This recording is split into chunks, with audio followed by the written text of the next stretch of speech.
presta atenção, não, nem sempre crises do pânico, crise da ansiedade, depressão, tristeza é causada psicologicamente por problemas, digamos, mentais mesmo, assim, pensamentos, né? Pensamento, eu penso muito nisso e tal, e aí por isso que eu tô desse jeito, eu tenho que mudar a forma de pensar. Nem sempre é isso. Então hoje eu vou trazer para vocês 10 situações físicas, condições físicas do corpo que imitam a crise do pânico, os transtornos do pânico e da ansiedade, mas não são. Não é. Você está tratando a ansiedade e não é ansiedade. É um outro problema. Vou te dar um exemplo de uma paciente que veio, né, com 50 anos de idade, e ela estava tendo muita crise de ansiedade. E aí o médico indicou fazer terapia, além do medicamento para ansiedade. E ela fez algumas sessões de terapia e tal, mas não via melhora na ansiedade, né? Nos sintomas assim, da ansiedade.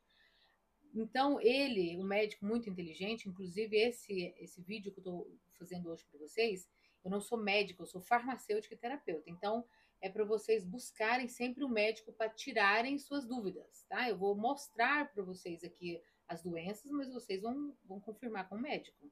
Então, o médico pediu uns exames laboratoriais e viu que o magnésio dela estava muito baixo, porque ela tomava cálcio. Então, porque ela estava fazendo reposição de cálcio, o magnésio baixou. E a falta de magnésio no corpo causa sintomas da ansiedade. Então, já vamos entrar então aqui para a primeira. Eu coloquei os 10, né? A primeira causa que parece imitar uma crise de ansiedade, que vai ser classificada no diagnóstico. Ela tem transtorno de ansiedade. Não é, será deficiência de vitaminas. Deficiência nutricional, não é só vitaminas, tá? Isso inclui vitaminas e minerais, porque zinco, ferro, magnésio, cálcio, isso são minerais. Vitaminas, você precisa descartar as possibilidades de uma outra doença para não ficar tratando uma coisa sendo que é outra. Por isso que hoje eu estou trazendo algumas coisas que parece ser transtorno de ansiedade, pode não ser. Então você vai descartar essas 10 possibilidades que eu vou colocar aqui. Se não entrar em nenhuma delas, então pode ser que seja transtorno de ansiedade mesmo. Aí você trata o transtorno de ansiedade. Então, deficiência de nutricional. Pode ser minerais e pode ser vitaminas. Entre as vitaminas, tem que ver a vitamina principal é a D. Estudos relacionados à baixa de vitamina D e depressão é muito grande. Isso se ficou muito evidente na época da pandemia, onde se notou que pacientes que ficavam deprimidos muito rápido por causa do vírus, né, da pandemia, então o sistema imunológico abaixava muito, eles viam que estava relacionado à vitamina D, a falta de vitamina D. A vitamina D é um neuroprecursor, assim, ela é muito utilizada no nosso cérebro, ele precisa para ajudar os blocos, né, de construção de serotonina, dopamina, para não ficar em depressão, para não ter crise de ansiedade. Então, precisa de vitamina D. Eu não estou dizendo para você tomar, eu estou dizendo para você ver os níveis no sangue. O médico vai te falar se você tem que repor ou não. Mas, de qualquer forma, vou deixar minha orientação terapêutica para isso, para especificamente para a vitamina D. Se você for todos os dias no sol e tomar 10 minutos de sol na sua pele, você já vai ter vitamina D suficiente. A vitamina D é um hormônio, tá, gente? A gente chama de vitamina porque se acostumou, né? Tem a vitamina A, B, C, D. Aí ela entrou no meio da história, já que é letras alfabéticas. Mas é um hormônio D. Se você se expor ao sol pelo menos 10 minutos todos os dias, você vai ter ela suficiente, a vitamina D, o hormônio D, suficiente no seu corpo. Só que não é acumulativo, não é tomar só hoje, amanhã eu vou ter vitamina D por um longo período. Não, não é acumulativo, é diário, ela se decompõe no corpo, o corpo produz, usa e acabou. Tem que colocar, igual comida, todo dia os nutrientes precisam de ser repouso todo dia no nosso corpo. Então, o máximo da pele possível que você puder expor ao sol, você expõe. Pelo menos por 10 minutos. E não vai dar câncer, tá? Fica tranquila. Esse negócio de câncer de pele e as pessoas evitarem o sol a todo custo fez com que baixasse muito os hormônios D. É um mito. tá? De que 10 minutos de sol ao dia vai causar um câncer de pele. Não vai. Não passe protetor solar, porque na farmácia eu estudei, né? Ele é como se fosse sabe aquelas telas cheias de quadradinho, aquelas telas, ele é uma proteção química que impede os raios benéficos do sol penetrar na nossa pele para produzir o hormônio D. Então não passa, vai e toma sol, pronto, acabou, não vai dar câncer. Vê quantas pessoas na roça que trabalham o dia inteiro capinando morrem de câncer de pele. Isso é um mito muito grande da indústria farmacêutica para vender cosmético. E os dermatologistas que ouvem isso vão ficar horrorizados. Mas enfim, eu não quero entrar na polêmica, tá? Só não fique sem tomar sol por causa do medo do câncer e aí acabar não tendo vitamina e tem que repor, porque esses países e lugares onde não tem muito sol, a deficiência de vitamina D pode causar o índice de câncer por outros motivos, câncer de outras coisas, ainda é maior por falta de vitamina D do que de sol, exatamente. Número 2, distúrbios do sono. Se você tem problemas de dormir, você vai relacionar a crises de ansiedade. Sendo que aí você vai tratar o transtorno de ansiedade, mas na verdade você está com problemas de dormir. Problemas de sono pode acontecer por vários motivos. E você tem que procurar um médico especialista nisso. Tem médico especialista do sono. Pode ser, por exemplo, uma paciente veio para mim e falou: eu acordo à noite assustada. Eu acordo à noite assim, parece que eu tive um pesadelo. Eu não sei o que que é. Na verdade, eu não lembro o que eu estava sonhando. Então, eu estou tendo transtorno de ansiedade durante a noite. Aí, eu já sei que muitas pessoas que têm apneia do sono. Ou seja, é uma doença em que você para de respirar enquanto você está dormindo. Por algum motivo, o corpo tem essa deficiência, né? O subconsciente controla a nossa respiração enquanto dormimos. E a pessoa simplesmente, o comando para a respiração do sistema parasimpático, que não é a gente que comanda, ele não funciona. E a pessoa para de respirar. Então, quando o cérebro recebe o sinal de que está faltando oxigênio no corpo, para o coração funcionar, para o cérebro mesmo funcionar, ele dá um sinal de alerta. Vamos respirar. Eles lá trabalhando. Aí você acorda assustada, porque você ficou alguns segundos ali sem respirar. E aí parece com um transtorno do pânico, mas não é. É apneia do sono o nome. Apneia do sono. Muitas pessoas começam a dormir usando um CPAP, um aparelho, onde você tem um negócio assim, parecendo o aerosol, né, que faz inalação, e a pessoa prende isso ao rosto, onde a máquina vai oxigenar. Então, mesmo que a pessoa tiver uma apneia do sono, esse oxigênio ele vai estar entrando, porque mesmo que a gente respire bem devagarzinho, um pouquinho durante o sono, já é suficiente para oxigenar. E a máquina vai detectar, né, se a pessoa parou ou não, vai ter um alarme, essas coisas. Tem vários tipos de máquinas para apneia do sono. Então, às vezes, você tem problema de insônia crônica, assim, uma insônia nasceu. Sério, tem gente que tem esse problema de dormir a vida inteira. Tem pessoas que nascem muito boas para dormir. Ela dorme fácil, ela dorme em qualquer lugar, ela não tem problema de dormir, tá sempre dormindo. Quanto mais dormir, melhor ela relaxa. E tem gente que não dorme de jeito nenhum. Não gosta de dormir, não dorme de dia. Se dormir de dia dá dor de cabeça. Não, é difícil para pegar no sono, difícil para acordar. São problemas do sono. Aí, no caso, você teria que procurar um médico, né? Mesmo para apneia especialista em insônias e tem um tratamento para isso. Você vai fazer tudo que o médico tem um tratamento. Ele não é um protocolo de sono que a gente fala, não é esse negócio que eu falo, higienização do sono. Isso serve para você que já é bom para dormir e você ficou ruim para dormir e você até sabe por quê. Porque você está assistindo televisão até tarde, porque você fica na internet muito tarde, fica só vendo vídeos no TikTok e no Instagram até tarde da noite. Isso tira o sono. É muita dopamina e que deixa a gente elétrico, acordado e o sono vai embora. Talvez preocupação por um período de tempo que você está pagando uma conta, você está com dificuldades e tal. Isso também pode tirar o sono. Então, higienização do sono seria para descartar coisas óbvias da vida, né? Não tomar café depois das 2 da tarde, não beber bebida alcoólica, porque se parece que bebida alcoólica ajuda a dormir, na verdade não ajuda a dormir, é péssimo para o sono. Horrível. Dá insônia e se dormir sob o efeito do álcool é um sono não reparador. Então, distúrbios do sono pode ser uma das causas da transtorno da ansiedade. Você acha que é o transtorno, não é, está tratando o transtorno para dormir bem, mas não é. Outra coisa, número 3, dificuldade cardíaca ou respiratória. Como na crise do pânico o coração acelera, o medo é de que você vai ter um infarto, ou o coração vai parar, ou você vai ter uma parada cardiorrespiratória. Você precisa descartar todas as possibilidades de problemas cardíacos, que problemas cardíacos realmente existem.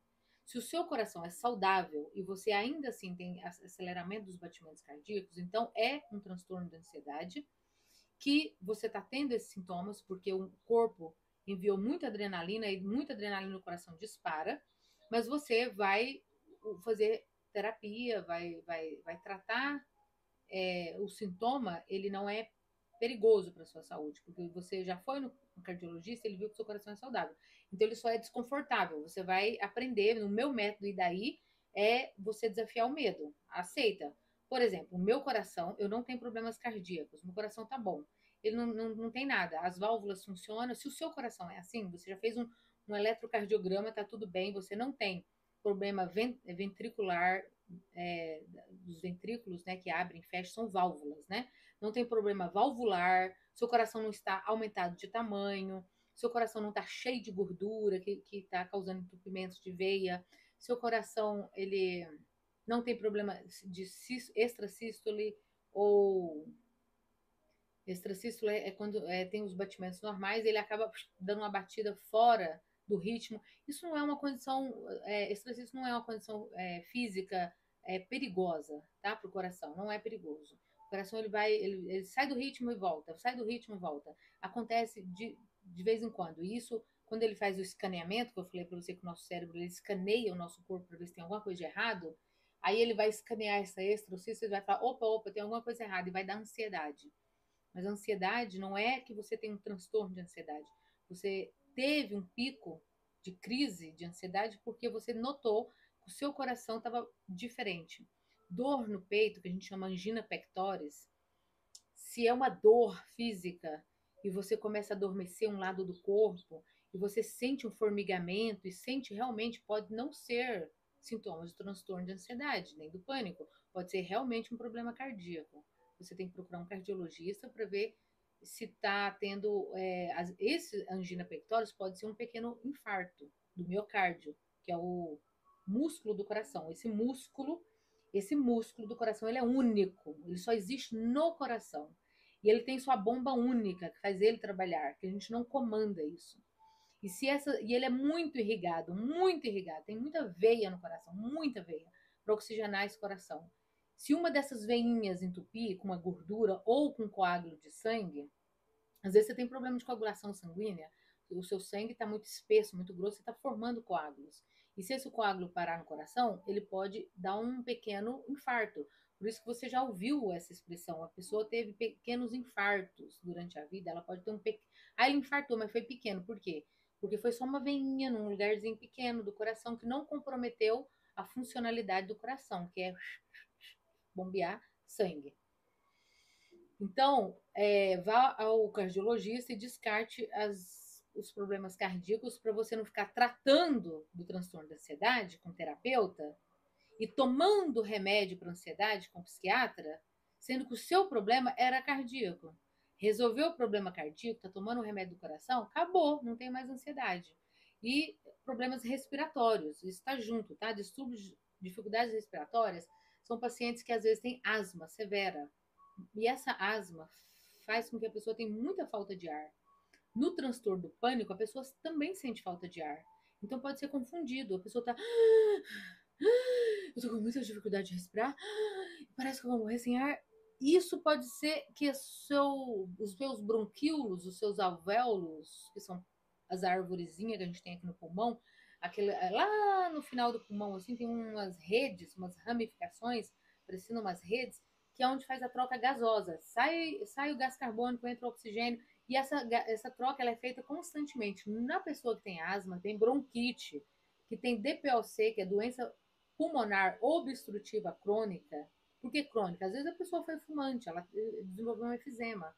Às vezes a pessoa teve tanto problema respiratório na infância inteira, tomou tanto remédio, que ela acabou também desenvolvendo efizema. Efizema não é só com pessoas que é tabagista, né, que fumou a vida inteira. Pode ser de tanta poluição. Às vezes você tem alergia a pólen, a pó, a pelo de gato, de cachorro.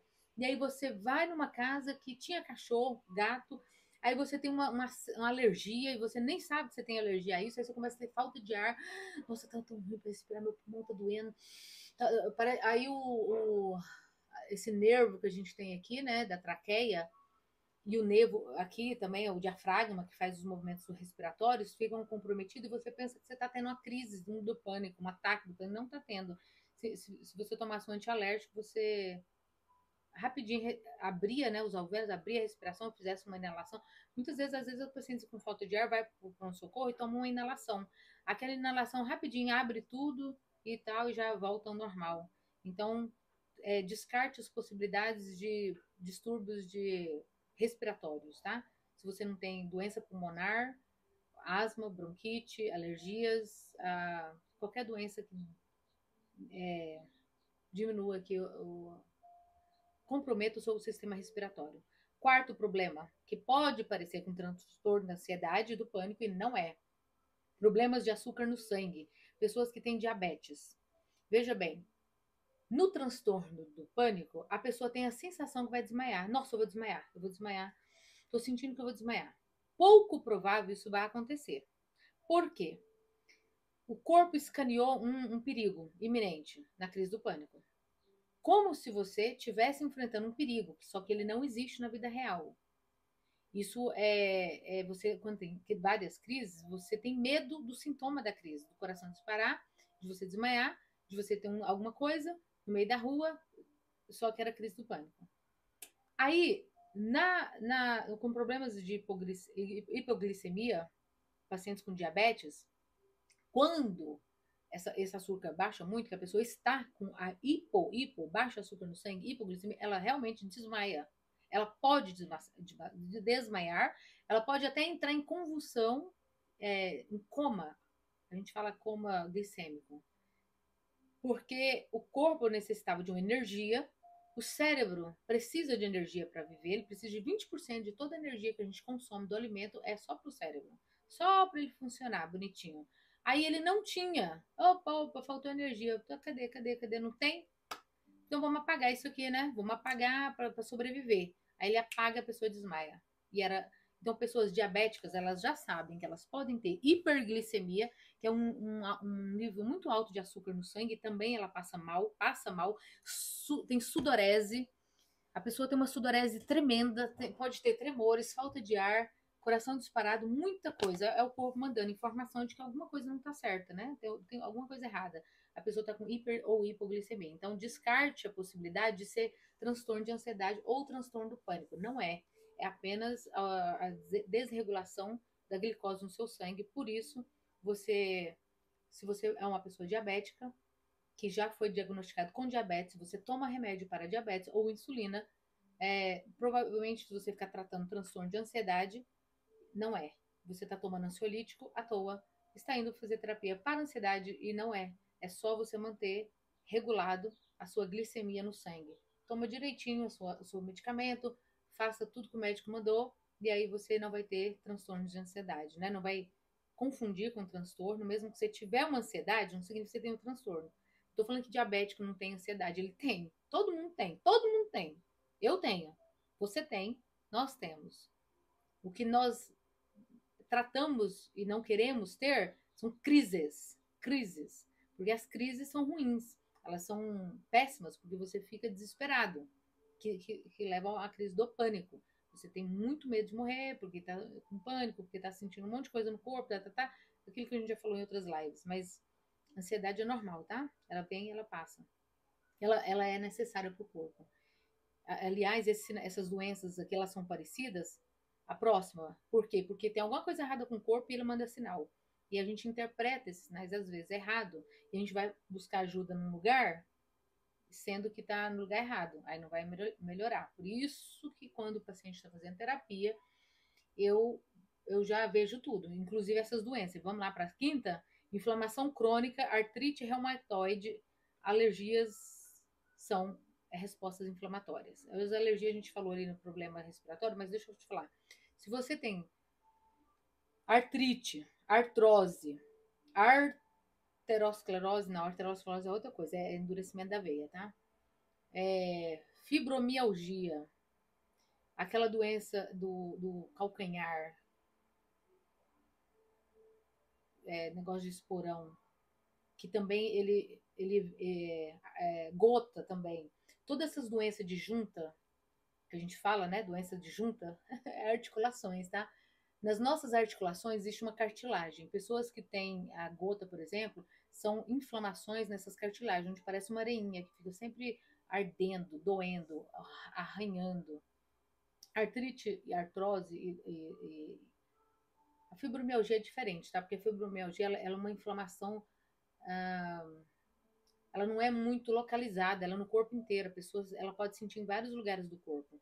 E as causas dela já são muito estudadas, porque pode ser muitos fatores, mas inclusive psicológicos. Aqui nós estamos descartando fatores físicos que parecem psicológicos e você acha que você está tendo transtorno de ansiedade psicologicamente na cabeça, como emoções, né, como algo que não é abstrato, mas na verdade não, é uma coisa física. Então, como o corpo está sempre em processo inflamatório e você está tomando muito corticoide para desinflamar, às vezes você tem bursite, né, que é localizado mais aqui nessa articulação do ombro aqui. Aí o médico pode até dar injeção local, também tem esse tratamento. Você desenvolve um sintoma parecido com transtorno de ansiedade, porque o corpo está sempre em alerta.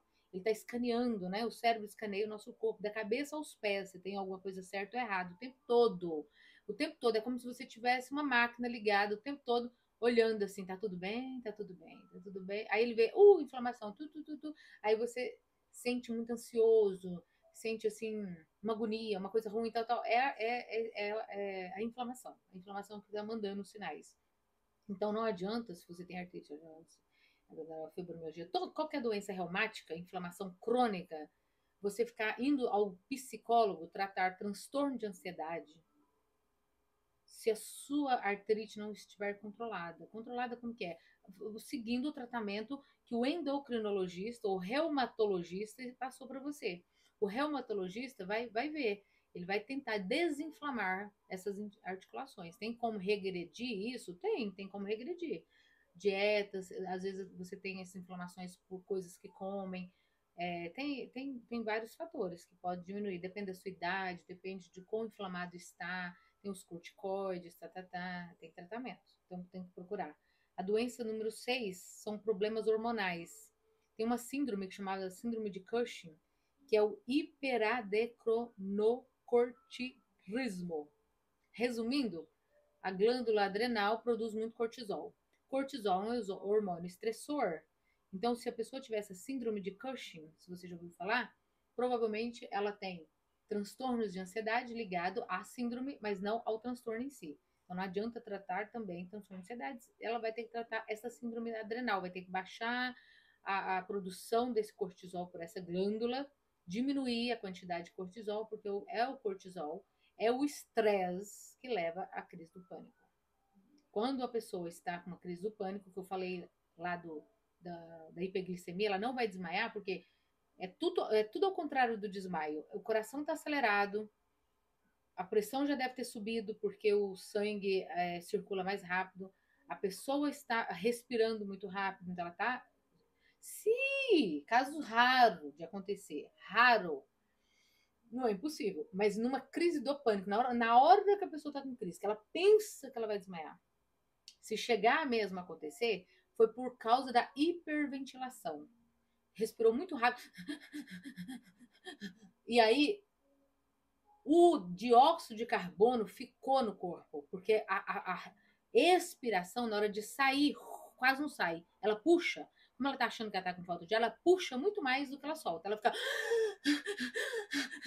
Então ela puxa mais do que ela solta. Quando ela puxa mais, ela oxigena demais, ela hiperventila. Muito oxigênio e retenção de gás carbônico faz a pessoa desmaiar, porque o corpo fala assim, ele shut down, ele fecha, ele para. E vai, não, para com isso. Eu vou tirar a consciência, a pessoa desmaia, para poder voltar a respirar normal. Então, na hora que você estiver tendo uma crise, tente, por isso que a gente traz na terapia, a respiração. Se você ouvir um terapeuta, outro terapeuta, um psicólogo, ou todos vão falar do poder do exercício da respiração. Porque é poderoso. Aí, resumindo, todo terapeuta só sabe falar para a gente respirar. Porque é. Porque a respiração é tudo. A respiração é vida. Fica sem respirar. Morre, criatura de Jesus. Morre. Então, pega essa respiração que nós já fazemos e faz como exercício.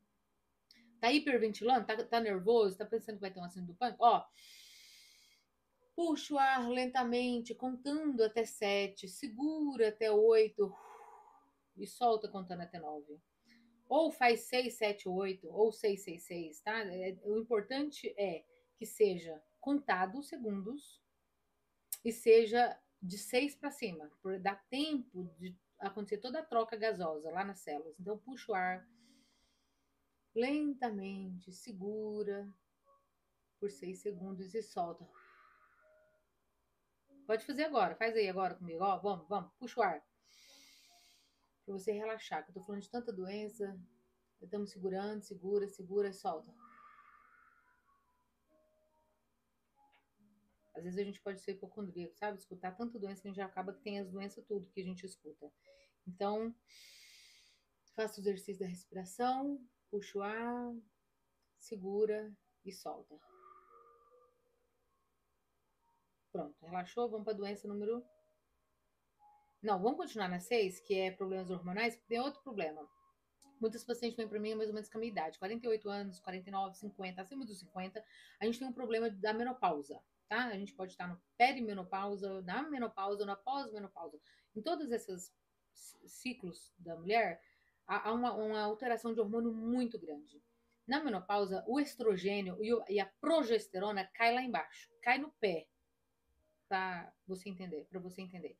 E essa queda brusca dos hormônios femininos, estrogênio e progesterona, diminui muito nosso ânimo, a nossa qualidade de vida. Por quê? Porque a gente fica... Primeiro que tem aqueles calorões noturnos, que aí já vai entrar naquele negócio da insônia. É horrível, né? Aliás, esses calorões podem dar a qualquer hora do dia e da noite. Toda vez que aparecer, você vai estar com uma crise, como se fosse uma crise do pânico. Por quê? Porque você começa a suar. Vai estar frio, você começa a suar. E lembra na crise do pânico, quais são os sintomas? É sudorese, taquicardia, falta de ar, desespero, de angústia no peito. E isso acontece na menopausa. Durante um dia, você tá ali normal, de repente você começa a sentir calor. Nossa, que calorão que eu tô. Que calorão, que a gente fala os famosos calorões, né? Aí, nesse calorão, você já fica ofegante. E se você ficar ofegante, o coração, o alarme da amígdala, que a amígdala é como se fosse um alarme de incêndio que a gente tem, né, no corpo, que ele aciona, aí ele vai falar assim, ó, ela tá em perigo, ele vai aumentar o adrenalina e o cortisol e vai aumentar os sintomas da menopausa, parecendo que é uma crise do pânico. Aí você fica desesperada, achando que é alguma coisa séria que eu digo assim, iminente de morte, mas na verdade não é. Tem que tratar. Tem que ir no ginecologista falar assim, olha, eu tenho 50 anos, estou na menopausa, você vai fazer um exame de sangue, você vai ver esses hormônios do sangue, né? O progesterona e o estrogênio, e aí o médico vai repor, ou com fitoterápico, ou uma reposição hormonal, se você pode, né? Tem gente que não pode, talvez só com a dieta, talvez com a alimentação, talvez com homeopatia, tem uns remédios homeopáticos bons, tem umas plantas muito boas, tem umas frutas e verduras que são excelentes para esse período. Então, isso inclui você está só com um problema hormonal e você não tem crise do pânico, nem ansiedade. O sétimo, lesões cerebrais traumáticas, condições neurológicas. Por exemplo, a pessoa às vezes tem encefalite, ou seja, dentro do cérebro há uma inflamação o nosso cérebro ele está numa caixa e ele está protegido por uma película, uma camada e entre elas tem um líquido. Então pode ter uma inflamação, aumento desse líquido, pode ter uma inflamação dessa película, pode ter essa pelezinha que envolve, pode ser alguma coisa mesmo física no cérebro que parece um transtorno de ansiedade, não é. Você tem que ir no neurologista para descartar essas possibilidades. Ele vai fazer um escaneamento do cérebro e vai ver se está tudo bem, se não tem nada, né? Se não tem um tumor, se não está aumentado de tamanho, se não está com líquidos em excesso, se você bateu a cabeça, se você teve um traumatismo craniano, né? Um acidente, aí bateu a cabeça e tal. Tem essas condições de lesões cerebrais traumáticas também pode desencadear sintomas parecidos com crise do pânico. Número 8, efeitos colaterais de medicamento. Tem o 9 e o 10, tá? A gente está terminando. O 8, que é esse efeito colateral de medicamento. Vamos supor que você nunca tomou Plasil, tá? Eu vou dar o meu exemplo. Plasil é um medicamento muito usado, ainda não sei se está usado. Na minha época, eu trabalhava no hospital, era amplamente usado para vômitos. Então, pacientes, por exemplo, que fez cirurgia, qualquer tipo de cirurgia, não é bom que nem tosse nem vomitar, né? Porque tá com pontos, né? Fez a cirurgia, tem pontos, pode ter pontos internos, pontos externos. Então vai tomar um Plasil. O Dramin também um antiemético, que a gente fala. Antieméticos são medicamentos para cortar o vômito, para você não sentir náusea. Como você ficou um longo período em jejum, aí quando volta da cirurgia e bebe água, a pessoa tende a ter vontade de vomitar. Então você vai tomar um antiemético. Eles podem causar efeitos colaterais. Todo remédio pode causar um efeito colateral. Estou dando ele como exemplo porque eu já fui medicada no hospital com Plasil na veia. Há muitos anos atrás, tá, gente? Isso foi muitos anos atrás. Por uma condição, sei lá, não lembro. Passando mal, toma Plasil. Passando mal, com vômito, pra cortar o vômito. Só que como é na veia, o efeito é rápido. Passado uns 10, 15 minutos, eu comecei a sentir uma sensação horrível, que eu tava passando muito mal, parecia que eu ia morrer. Eu falo assim, gente do céu, tem alguma coisa errada no meu corpo. Por isso que eu tô te falando, a gente sente que tem uma coisa errada no corpo na síndrome do pânico, porque é sintoma, é os sintomas que fazem a gente ficar com medo. E aí, eu já tô você já tá no hospital, né? Mas mesmo assim, você tem que verbalizar aquilo, porque senão como que o médico vai saber? As enfermeiras vão te acudir. Então a gente começa a falar: Ó, eu tô sentindo muito ruim no meu coração tá disparado, eu tô achando que eu vou morrer, vê minha pressão, vê meu batimento cardíaco, eu tô com falta de ar, eu tô passando mal, eu tô passando muito mal. A gente só sabe falar que tá passando mal, na verdade. A gente não dá conta de falar muita coisa, explicar. Aí eles vêm, né? O médico, a enfermeira vem ver a pressão, ver o batimento cardíaco, coloca um oxigênio ali. Aí ele vai ver o que você tomou, o que você tomou. Aí vai lá ver. Ah, ela tomou isso e Plasil. Ah, efeito colateral, Plasil.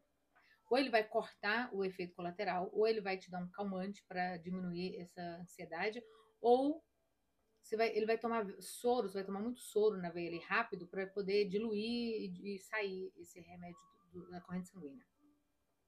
Então tome cuidado quando você tomar um medicamento, principalmente se o medicamento é novo e você nunca tomou. Lá na bula dos medicamentos está escrito que um dos efeitos colaterais é crise de ansiedade. Ele vai estar.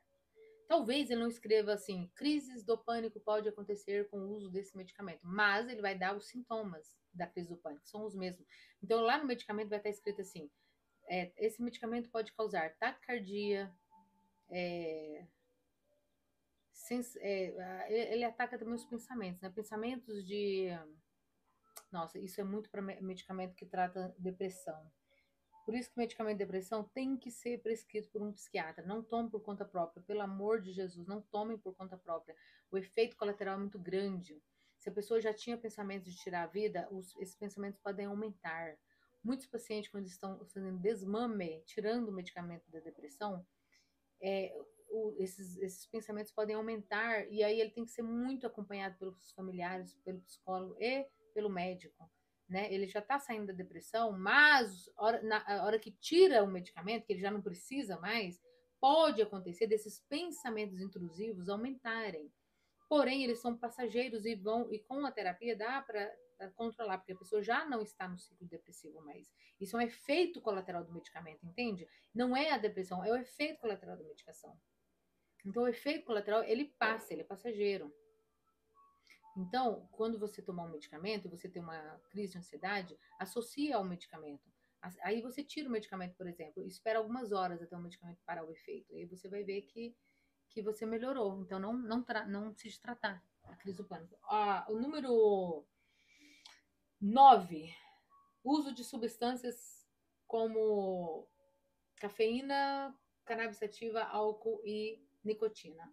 Todos eles trazem transtorno de ansiedade. É a substância. Tirou a substância, você não tem ansiedade, não precisa tratar. Então, por exemplo, até recebi em 3 lives atrás a pessoa perguntando sobre o café. Ah, você acha que o café dá transtorno de ansiedade? Sim, acho. Eu não acho. A gente não vive de achismo. Eu tenho certeza, porque estudos científicos comprovam que a cafeína na corrente sanguínea, ela aumenta os hormônios estressores do corpo. Ela vai aumentar não só o batimento cardíaco, como ela vai aumentar também a sensação de é, aquela sensação que você tem no transtorno de ansiedade e pânico, de que tem alguma coisa ruim, tem alguma coisa errada, porque você está com muito hormônio da adrenalina e do cortisol, que são hormônios estressores, que foram produzidos porque você tomou uma cafeína, né? E aí você não está fazendo nada, você não está usando isso. Você não está correndo, você não está fazendo um exercício brabo, assim. Tipo assim, a cafeína é muito usada no pré-workout, né?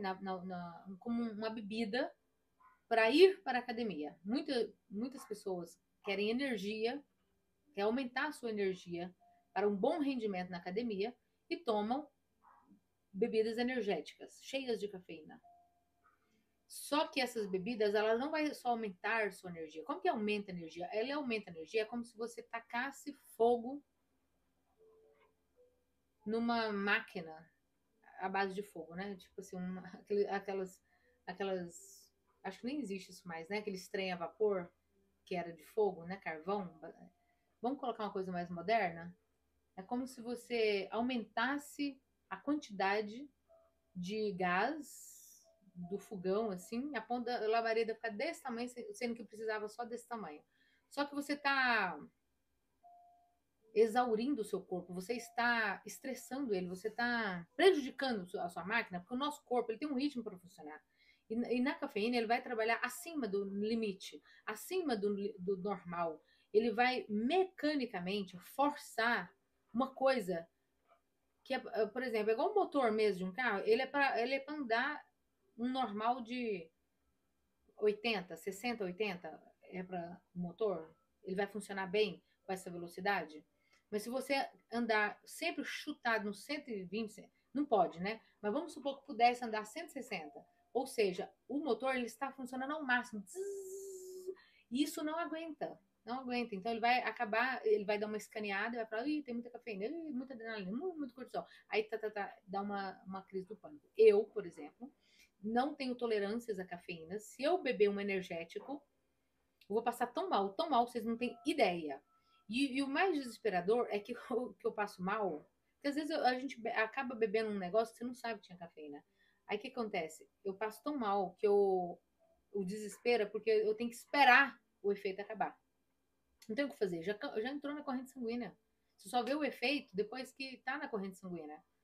Então, não tem como tirar da corrente sanguínea. Então, o jeito é beber muita água, para isso ser diluído o mais rápido possível ali no sangue e sair na urina. É a única forma. E nunca mais beber. Outra substância é a cannabis sativa, né? Então, tem gente que acha que precisa de fumar maconha. Pode falar isso aqui né? No Instagram? Não sei. Mas já falei. E porque acha que é calmante, na verdade ele não é calmante. Essas substâncias, ela tem seus efeitos colaterais, e um deles é trazer o transtorno do pânico. Aí a pessoa fica num ciclo, né? Eu vou fumar ou usar, porque hoje em dia não é só fumar, né? Você pode beber gotinhas. Quer dizer, eu tô falando da substância tóxica com THC. Eu não tô falando da substância medicinal que tiraram da planta da cannabis e estão sendo usadas gotas de CBD, que é a canabinoides, que é um óleo extraído da planta, mas com pouco THC. O THC, que seria a substância que ela age no cérebro, dando alucinógena, que dá os efeitos, assim, mais, né, de ficar doido, assim, com o efeito da cannabis. Então, existe a substância terapêutica dela, que aqui nos Estados Unidos é liberado.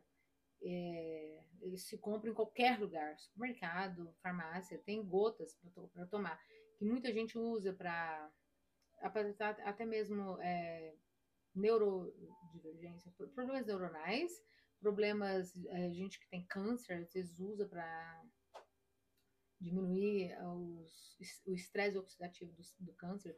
Enfim, ela é usada em amplo espectro aqui, chama CBD, canabioides, acho que é a sigla para canabioides. Aí tem lá a porcentagem, os miligramas, né, de 100 miligramas, 200, 300, quantas gotas tomar por dia, mas ela foi retirada, ou é 0,1 ou 0,2 de THC, que é a substância que faz mal da cannabis. Então, quanto mais a pessoa fuma maconha, mais ela fica ansiosa, e aí mais ela fuma para diminuir a ansiedade, mais ela fica, porque é ela que está causando a ansiedade. Quando a pessoa parar de fumar, ela não vai ser mais uma pessoa ansiosa.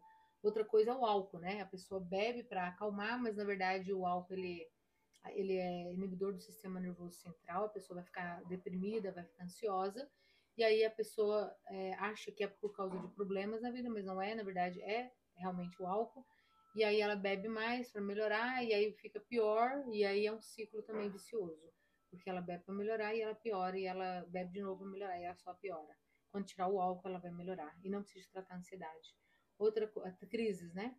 E a outra é a nicotina. O cigarro é outra coisa. Às vezes a pessoa fuma porque acha que acalma, ele dá uma aparência de que vai acalmar. Na verdade, ele não acalma. Você pode até fazer um teste, né?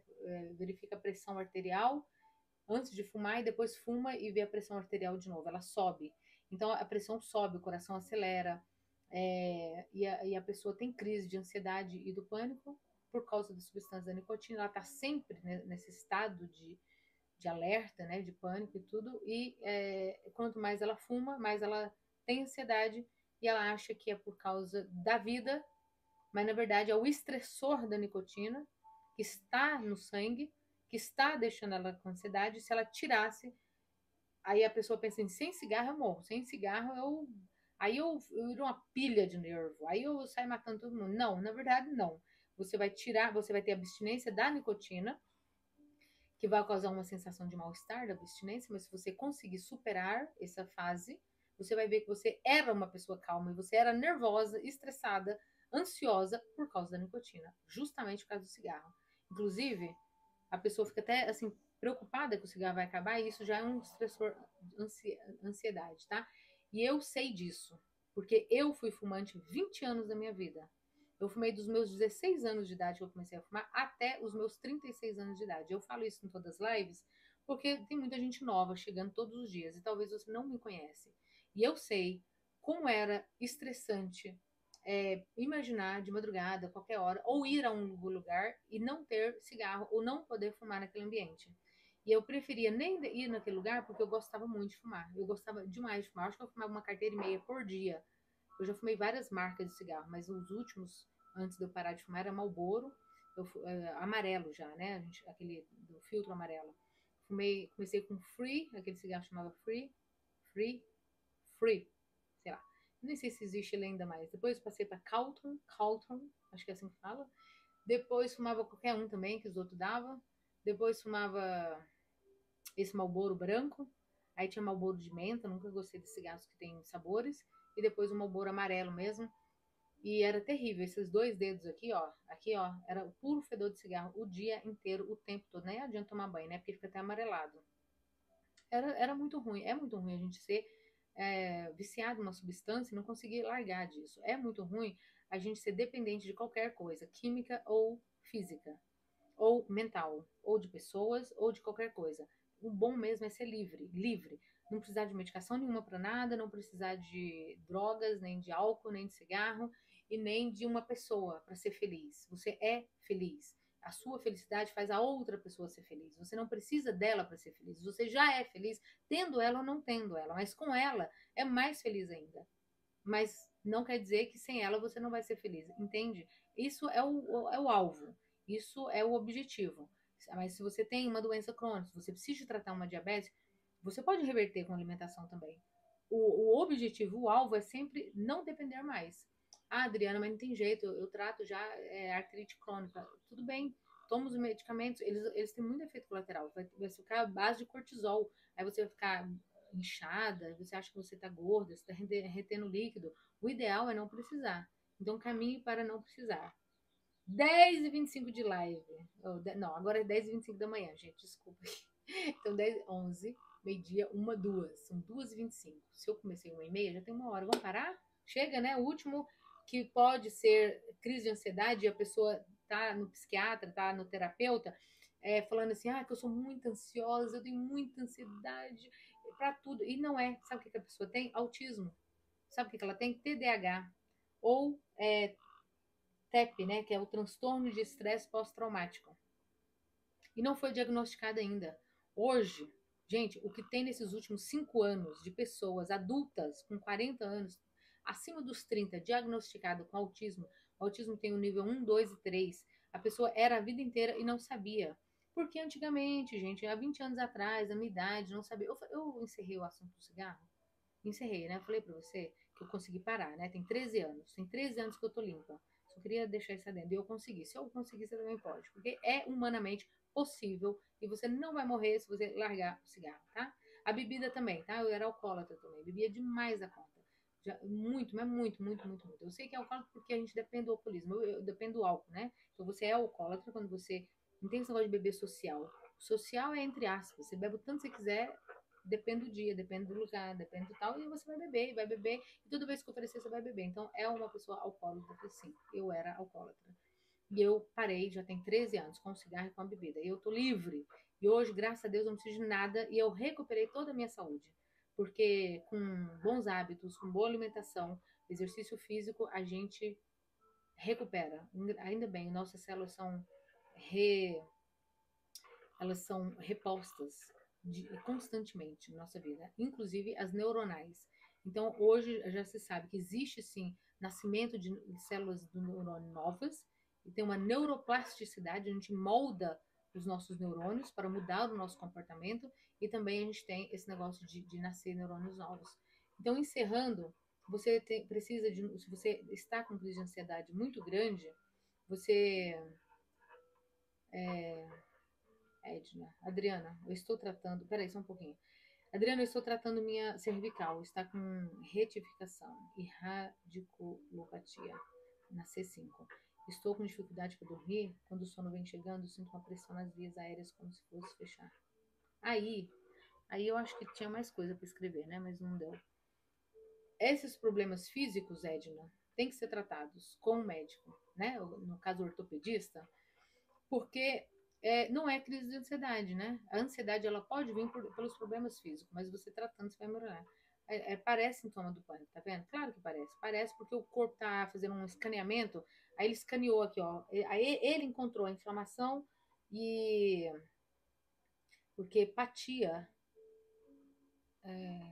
cefalopatia, radiculopatia, não sei o que, é o substrato, não. A gente coloca o lugar e o nome da inflamação, doenças, né? A gente classifica ite, meningite, amigdalite, cefalite, é uma inflamação aguda. A patia é uma doença não degenerativa. É o problema físico neste lugar, que pode ser por inflamação, por enlarguecimento, por pressão, igual você está falando, tem uma pressão, uma retificação da C2. Então, reabilitação e fisioterapeuta. Quando você trata o problema físico, você vai ver que o problema que parecia ser psicológico, né? Que crise do pânico é psicológico, crise da ansiedade é mais uma coisa psicológica para tratar. Aí você está tratando errado se você for tomar remédio do pânico, né? Um ansiolítico. Tá tomando lá uma fluoxetina, um escitalopram, um Rivotril para dormir, um negócio, e nem é isso, é o problema mesmo aí, ó, que você encontrou. E aí fazer essa reabilitação é boa. Está comprimindo a C5. O médico vai ter que talvez uma cirurgia, não sei se só a reabilitação vai dar, abrir essa compressão, porque dentro da nossa cervical todinha, imagina o que tem lá dentro. Os nossos nervos, né? Isso é um lugar delicadíssimo do corpo. Sai daqui, ó, da nossa cervical, né? Da cervical mesmo, onde está sendo. E vai aqui todinha até chegar aqui COX, né? A última negocinho, uma em cima da outra. E lá dentro tem a proteção todinha de nervos, radiação para o corpo. Ela é importantíssima, a nossa coluna cervical. É a coluna do corpo, né? O que sustém. Isso aí tem que ser tratada. Então é isso, gente. Procura um neurologista também para descartar TDAH e autismo, que está sendo amplamente descoberto nesses últimos anos. E a pessoa sofria com vários problemas. Às vezes a pessoa ela parece ter uma ansiedade de fobia social, né? Ela não se sente bem no meio de pessoas, ela não se sente bem em lugares públicos, não gosta de cumprimentar aquele tanto de gente, não gosta de que os outros venham falar com ela, então ela evita. E autismo. Eu tenho descoberto, visto aqui nas redes sociais, muita gente famosa que é extrovertida, cantores, que depois do show as pessoas querem abraçar, quer tirar foto, e a pessoa corre, ela não quer, ela não gosta. Ela faz o show, mas ela não gosta. Aí descobriu que ela é autista. Ela e o marido dela, os dois são cantores, são autistas. Não era por fobia social, não era por crise de ansiedade, transtorno de ansiedade de fobia social, que é o nome mesmo. Não era. Era autismo. Então tem que ver isso. TDAH. O meu filho, Davi, o mais novo, de 12 anos, ele tem TDAH. Foi diagnosticado, ele veio no psiquiatra, tudo. Eu tenho um pouco de TDAH. Um pouco, a gente fala, é o espectro, tá, gente? Porque tem o TDAH leve, moderado e alto. Todas as doenças, elas são classificadas assim. Tá severo, tá moderado, tá grave, tá leve. Tá? É assim. Então a minha, eu sei controlar, não, eu sei gerenciar, eu sei viver com isso, né? Organizar as tarefas para não ser muito procrastinador, não ter ansiedade para alguma coisa que vai acontecer acima do normal, só o suficiente para poder me impulsionar para fazer as coisas. Eu levo o Davi no terapeuta, na terapeuta infantil, ele faz terapias 2 vezes por mês, não precisa de tomar medicação.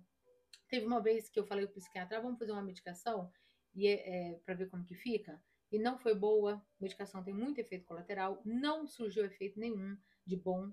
E a gente não usou. Foi um mês, assim, para testar e não precisou. Então, descartar essas possibilidades, essas 10 que eu trouxe hoje no vídeo, para poder não tratar a coisa errada, certo?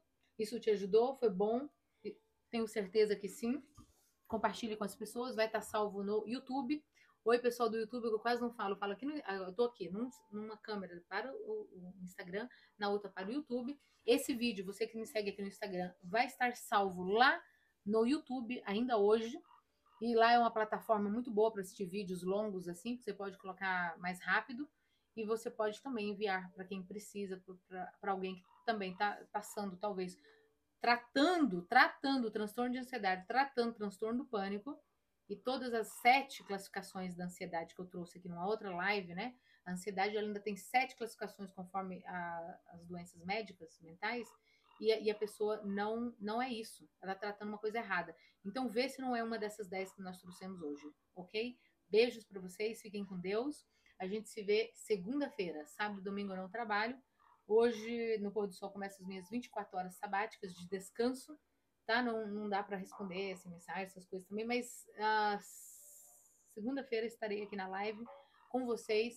Nessa maratona de lives que eu estou trazendo, é como você aprender a sozinha administrar as suas crises de ansiedade e pânico. E não precisar de medicação, tarja preta. Com um método bem simples de 4 passos que eu ensino. Não vou ensinar agora porque não dá tempo mais. A live já foi longa. Beijos. Tchau para vocês. Bom fim de semana. Obrigada por estar aqui. Obrigada por desprender o seu tempo aqui